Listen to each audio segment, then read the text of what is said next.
Hello dear students, मैं पायल चारण और मेरे चैनल पर आप सभी का बहुत बहुत स्वागत है। जैसे कि आपको पता है, क्लास 10 और 10वीं की हिंदी कृति का सब्जेक्ट को हम अपने इस चैनल के माध्यम से पढ़ा रहे हैं, जिसमें हमारा एक अध्याय हो चुका है। ये अध्याय 2 चल रहा है, जिसका एक पार्ट हुआ है और आगे हम बढ़ रहे हैं। हम थोड़ा थोड़ा टॉपिक पढ़ते हैं, लेकिन एकदम कहानी की तरह पढ़ते हैं, जिससे हमारी जो हिंदी कृतिका के जो अध्याय हैं वो हमें एकदम सटीक याद हो जाएंगे। इसलिए मेरी तो इतनी ही रिक्वेस्ट है कि प्लीज़ कहानी को एंड तक देख लेना, वीडियो को एंड तक देख लेना। आपको 1-2 बार में ही पूरी हिंदी समझ में आ जाएगी और अर्धवार्षिक से पहले पहले आपका हिंदी का कोर्स तो बिना स्कूल में पढ़ाई भी पूरा हो जाएगा। तो चलिए पार्ट स्टार्ट करते हैं। इससे पहले वाले वीडियो भी प्लीज़ आप देख लेना, आपको 10वीं बोर्ड में बड़े हेल्पफुल रहेंगे। तो चलिए शुरू करते हैं।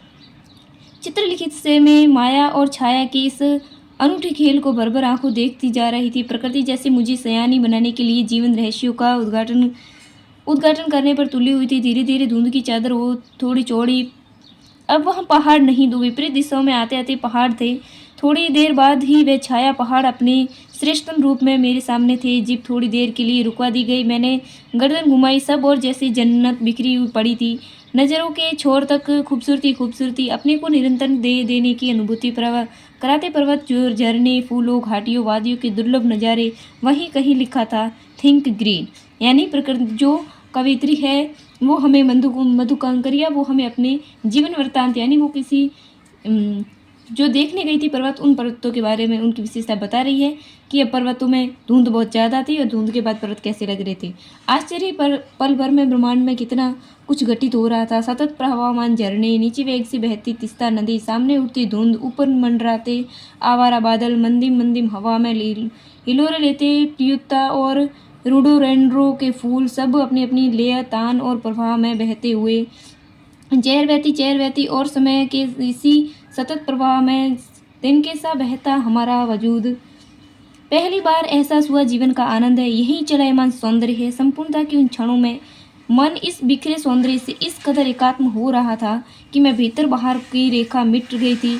आत्मा की सारी खिड़कियां खुलने लगी थी। मैं सचमुच ईश्वर के निकट थी। सुबह सीखी प्रार्थना फिर होठों को छूने लगी थी। साना साना हाथ जोड़ी, यानी छोटे छोटे हाथ जोड़ना। वो आगे साना साना का मतलब और इन चीज़ों का मतलब क्या है वो आगे मैंने पढ़ा दिया है। तभी वह तीन इंद्रिय संसार खंड खंड हो गया। वो महाभाव सूख टहनी सा टूट गया। ऐसा क्यों हुआ, आगे देखते हैं।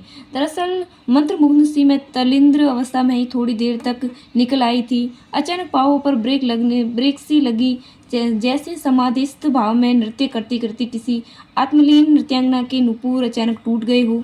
मैंने देखा इस अद्वितीय सौंदर्य से निरपेक्ष कुछ पहाड़ी औरतें पत्थरों पर बैठी पत्थर तोड़ रही थी।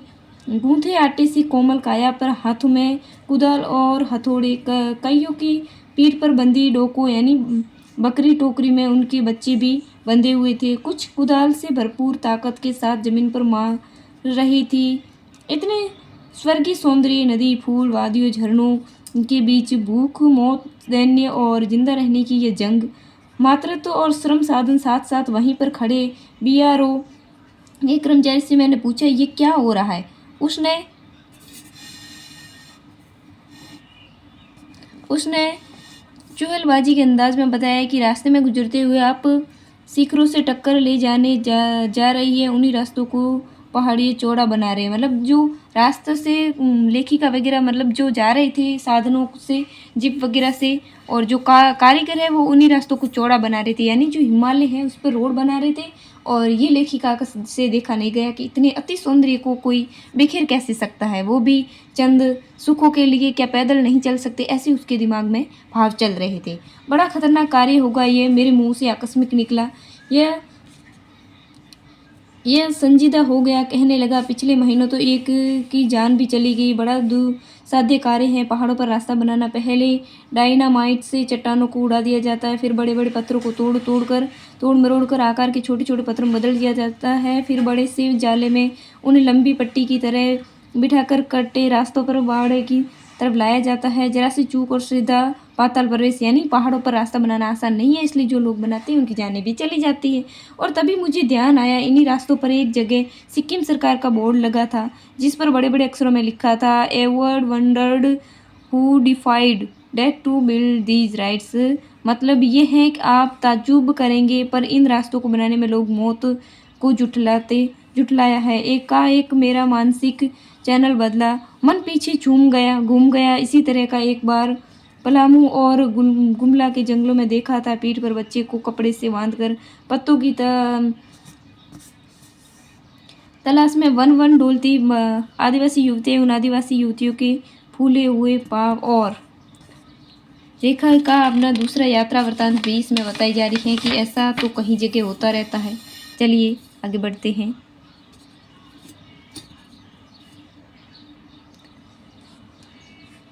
इन पत्थर तोड़ती पहाड़ियों के हाथों में पड़े ठाठे एक की कहानी कह रहे थे कि आम जिंदगी कहानी हर जगह एक सी है कि सारी मलाई एक तरफ, सारे आंसू, अभाव, यातना और वंचना एक तरफ। और तभी मेरी सहयात्री मणि और जितेन मुझे खोजते खोजते वहां तक आ गए थे।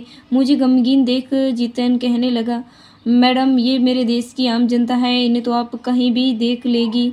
आप इन्हें नहीं, पहाड़ों की सुंदरता को देखिए जिनके लिए आप इतने पैसे खर्च करके आई है। वो जितेन था, वो उससे फिर से गाइड करता है कि ये ज़िंदगी आपको हर जगह मिल जाएगी। ये अपना देश ऐसा है, यहाँ पे आम लोग एक जैसे हैं, उनके दुख यातना सब एक जैसा है, इसलिए आप पहाड़ों का सौंदर्य देखिए।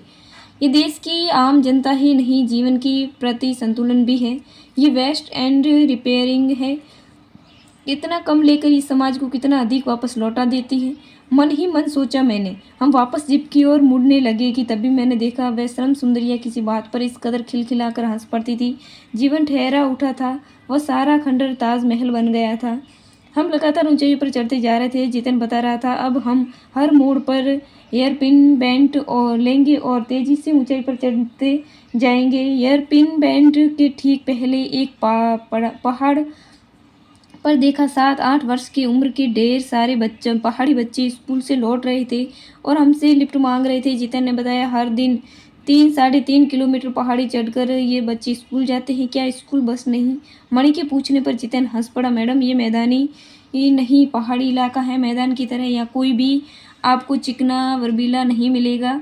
यहाँ जीवन कठोर है। नीचे तराई में देकर एक ही स्कूल है। दूर दूर से बच्चे उसी स्कूल में आते हैं और सिर्फ पढ़ते ही नहीं है, इनमें अधिकांश बच्चे शाम के समय अपनी माओं के साथ मवेशियों को चराते हैं, पानी भरते हैं, जंगल से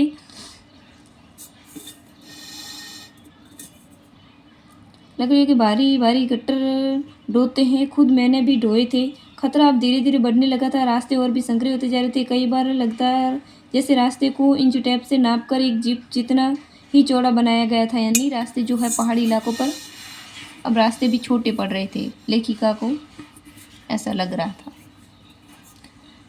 जरा से संतुलन बिगड़े इंच भर भी जीप इधर उधर खिसके तो हम सीधे घाटियों में। इन रास्तों पर जगह जगह लिखी चेतावनियां भी हमें खतरों के प्रति सजग करती जा रही थी। सामने ही लिखा था, धीरे चलाए, घर में बच्चे आपका इंतजार कर रहे हैं। और ऐसा देख के लेखिका और भी ज्यादा डर जाती है। थोड़ा और आगे बढ़ेगी तभी चेतावनी की, beware man eater around. पर हमें नरभक्षी जानवर नहीं, दूध देने वाले याक दिखे, काले काले ढेर सारे याक, पहाड़ों पर गिरती बर्फ से प्राकृतिक ढंग से रक्षा करने वाले घने घने बालों वाले याक। सूरज ढलने लगा था। हमने देखा कुछ पहाड़ी औरतें गायों को चराकर वापस लौट रही थी। कुछ के सिर पर लकड़ी के भारी भरकम गट्ठर थे। ऊपर आसमान फिर धुंध और फिर बादल से घिरा हुआ था। उतरती संध्या में जीप अब चाय के बागानों से गुजर रही थी कि फिर एक दृश्य ने मुझे खींचा। नीचे चाय के हरे भरे बागानों में कई युवतियां बोकू पहने, यानी सिक्किम परिधान जो है, चाय की पत्तियां तोड़ रही थी। नदी की तरह उफान लेता और उनका यौवन और श्रम से दमकता गुलाबी चेहरा। एक युवती ने चटक लाल रंग का बोकू पहना रखा था।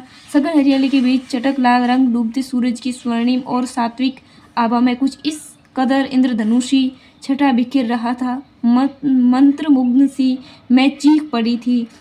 इतना अधिक सौंदर्य मेरे लिए असह्य था। युमथांग पहुंचने के लिए हमें रात भर लायुंग में पड़ाव लेना था। गगनचुंबी पहाड़ों के तल में सांस लेती एक नन्ही सी शांत बस्ती या लायुंग, सारी दौड़ धूप से दूर जिंदगी जहाँ निश्चिंत सो रही थी, उसी लायुंग में हम ठहरे थे। तीस्ता नदी के तीर पर बसे लकड़ी के एक छोटे से घर में मुंह हाथ धोकर मैं तुरंत ही तीस्ता नदी के किनारे बिखरे पत्थरों पर बैठ गई थी। सामने बहुत ऊपर से बहता झरना नीचे कल कल बहती तीस्ता में मिल रहा था। मंदिम मंदिम हवा बह रही थी।